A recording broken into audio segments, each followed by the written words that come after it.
বীরভূমের পাড়ুইতে ফের বোমা উদ্ধারের ঘটনা। পাড়ুইতে সাত্তরে একেবারে ব্রিজের কাছে 15টি তাজা বোমা উদ্ধার হয়েছে। স্থানীয়রা সেই বোমা দেখতে পেয়ে পুলিশে খবর দেন। যেখান থেকে বোমা উদ্ধার হয়েছে সেই বোলপুর শিউড়ি রাস্তার ধারে, যার খুব কাছেই এক পুলিশ কর্মীর বাড়ি রয়েছে। এলাকা ঘিরে রেখে বম্ব স্কোয়াডকে পুলিশ খবর দেয়।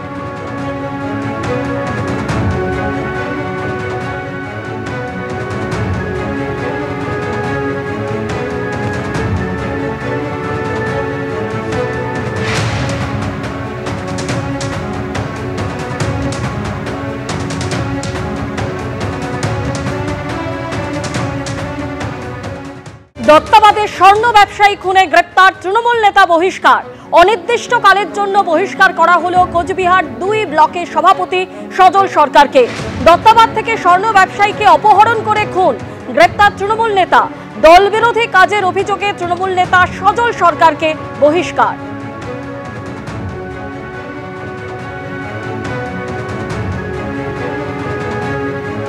দত্তাবাদের স্বর্ণ ব্যবসায়ী খুনে গ্রেপ্তার তৃণমূল নেতা বহিষ্কার। অনির্দিষ্টকালের জন্য বহিষ্কার করা হলো কোচবিহার 2 ব্লকের সভাপতি সজল সরকারকে।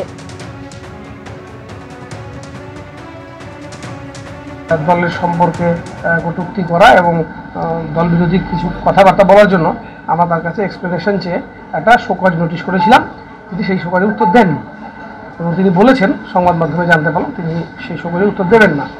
ইন দ্য মিন টাইম আরেকটি ঘটনা ঘটে গেল, যে ঘটনাটাতে দেখা যাচ্ছে যে মেদিনীপুরের স্বর্ণ ব্যবসায়ী অপহরণ এবং খুনের মামলায় তার নাম জড়িয়ে যায় এবং বিধাননগর থানার পুলিশ তাকে গ্রেপ্তার করেন।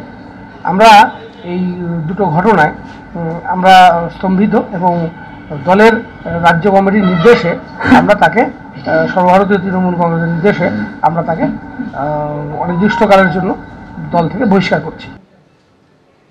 এবার আপনাদের সামনে সেই মুহূর্তের ছবি তুলে ধরবো, ঠিক যে মুহূর্তে দত্তাবাদে ওই স্বর্ণ ব্যবসায়ীকে অপহরণ করা হয় সেই মুহূর্তের ছবি আপনাদের সামনে তুলে ধরবো। এবং ইতিমধ্যেই আপনারা জানেন এরপরে তাকে খুনও করা হয় এবং তার দেহ পাওয়া যায়। ঠিক কি ঘটেছিল সেই ছবি আপনাদের সামনে তুলে ধরবো। ওই সিসিটিভির এটা ছিনল, চারজন ছিল, আর ভিডিও নিজেও ছিল এখানে। তারপরে ওকে করছে, চমকাচ্ছে আর সর করে করে তারপরে ওকে গাড়ি থেকে তুললো। একটা কালো গাড়িতে ওকে তুলে দিল আর বাড়িওয়ালাকে সাদা গাড়িতে তুললো। দুটো গাড়ি ছিল নীলবাতি ভিডিওর। হ্যাঁ হ্যাঁ হ্যাঁ, এই কালো গাড়িটা ছিল, কালো গাড়ি থেকে সোনাওয়ালাকে তুলেছিল, হেমন্তকে। সব দেখা যাচ্ছে। হ্যাঁ হ্যাঁ হ্যাঁ হ্যাঁ, সেই গাড়িতে কে কে ছিল? কালো গাড়িতে ওই ভিডিও ছিল আর ওই সোনাওয়ালাকে নিয়েছিল, আরো 2 জন ছিল ওর সঙ্গে, আর ড্রাইভার ওই গাড়িতে। আর পেছনের গাড়িতে শুধু ড্রাইভার ছিল আর বাড়িওয়ালাকে নিয়ে গেছিল। এই যে রাস্তা দিয়ে যেটা দেখতে পাচ্ছেন আপনারা, এই গাড়িটি যাচ্ছে একদম, এই যে রাস্তায় গাড়ি যাচ্ছে, এটাই কি দেখছেন? এই হ্যাঁ, এই কালো গাড়িটা নীলবাতি, এই গাড়িটা তুলেছিল সোনাওয়ালাকে। এই রাস্তা দিয়ে যাচ্ছে দত্তাবাদের। হ্যাঁ, তারপরে এই যে অনেকগুলো গাড়ি দেখতে পাচ্ছি ঢুকে গেল এবং এই পেছনে সাদা গাড়িটা নীল, এই গাড়িটা ছিল দুটো নীলবাতি গাড়ি। হ্যাঁ হ্যাঁ হ্যাঁ, এটা ওই সোনাওয়ালাকে তুলেছিল এই গাড়িতে, কালোটায়। হ্যাঁ, আর ভিডিও ছিল নিজেই। আচ্ছা, তারপরে মাঝখানে অনেকগুলো গাড়ি চলে যাচ্ছে। তারপরে এটা, হ্যাঁ, এটা ছিল বাড়িওয়ালাকে নিয়ে যাচ্ছিল, সাদা গাড়িটা। হ্যাঁ হ্যাঁ, আমাকেও জোর করে তুলে নিয়ে গেছে। আমি যাবো না বলছি, শুনেনি উনি। তা বললে তুমি চলো, ছেড়ে দেবো, কোনো অসুবিধা নেই। আমি গেলাম। কোন গাড়ি এসেছিল? এই ছবি দেখতে পাচ্ছেন যেটা, হ্যাঁ, একটা সাদা আসছে, একটা কালো এসছে। দুটোতেই, হ্যাঁ, দুটোতেই ওনাদের তুলেছে। নীলবাতি লাগানো ছিল। স্করপিও তো সবাই চলে গেছে, ওরা লাস্টে একটা ড্রাইভার ছিল সাদা গাড়িতে, উনি আমাকে নিয়ে গেল। এই দিক দিয়ে গেছি, একদম ওই 1 নম্বর গেট থেকে ঢুকে সোজা বেরিয়ে গেছি। তারপর আপনাকে কি করলে? নিয়ে গিয়ে তখন নামলে হঠাৎ ওই স্যার ঢুকে গেছে, দেখতে পাইনি কাউকে। তারপর উনি ঘর থেকে বেরিয়ে আমাকে বলছে যে তুমি ওনাকে ছেড়ে দিয়ে আসো। তো একটা ড্রাইভার, অন্য ড্রাইভার আমাকে ছেড়ে দিয়ে। হ্যাঁ, আপনাকে বাড়ির ভেতর ঢোকায়? না না না, ওই উঠানো ওই বাড়িতে। হ্যাঁ, কিন্তু আপনাকে কি কেন নিয়ে গেল, কি জন্য? না ওটা বলতে পারবো না। আমাকে বললো, হঠাৎ চলে গেছি। এই ভিডিওকে দেখেছিলেন? ভিডিওকে, হ্যাঁ, উনি তো এসেছিল এখানে। হ্যাঁ, এখানে এসেছিল উনি, প্রশান্ত বর্মন। উনি এখান থেকে বলে নিয়ে গেল, মীমাংসা করে নেবো, ছেড়ে দেবো। পরে শুনছি ওনাকে মেরেই দিয়েছে। সিসিটিভি ফুটেজ আপনারা দেখতে পেলেন, যেখানে নীলবাতি লাগানো কালো সাদা রঙের গাড়ি এবং যেখানে স্বর্ণ ব্যবসায়ী এবং ওই বাড়ির মালিককে দত্তাবাদ থেকে অপহরণ করা হয়, নিউ টাউনে খুন করা হয় স্বর্ণ ব্যবসায়ী স্বপন কামিল্লাকে। আর এই ঘটনায় রাজগঞ্জের বিডিও প্রশান্ত বর্মন, তার নামও কিন্তু জড়িয়ে যায়।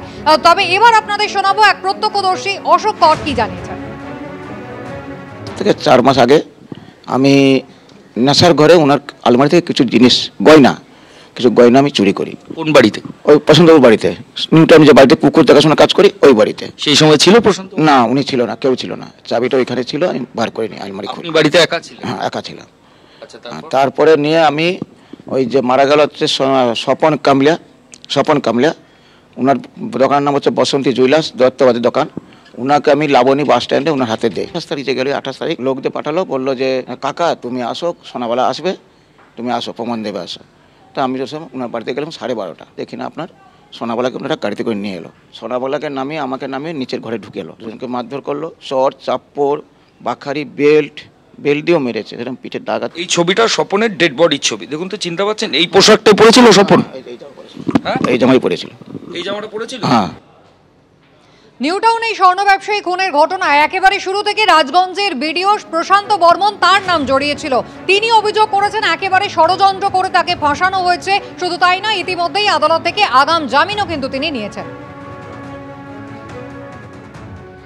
আমি আগেও বলেছি এটা ষড়যন্ত্র চলছে, চক্রান্ত চলছে।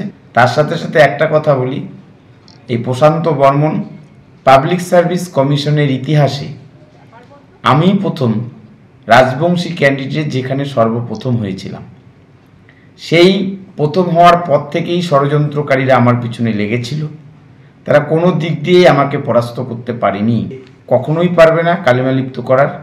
কারণ আমি সৎ, আমি এটা নিজেকে গভীরভাবে গর্বের সহিত বলতে পারি। প্রশান্ত বর্মনকে কালিমালিপ্ত করার চেষ্টা করছে, আস্তে আস্তে বাইরে বেরোচ্ছে, এরকম করে আরও বেরোবে। ষড়যন্ত্রকারীরা এখন সেই টিআরপির অংশীদার হতে যাচ্ছে।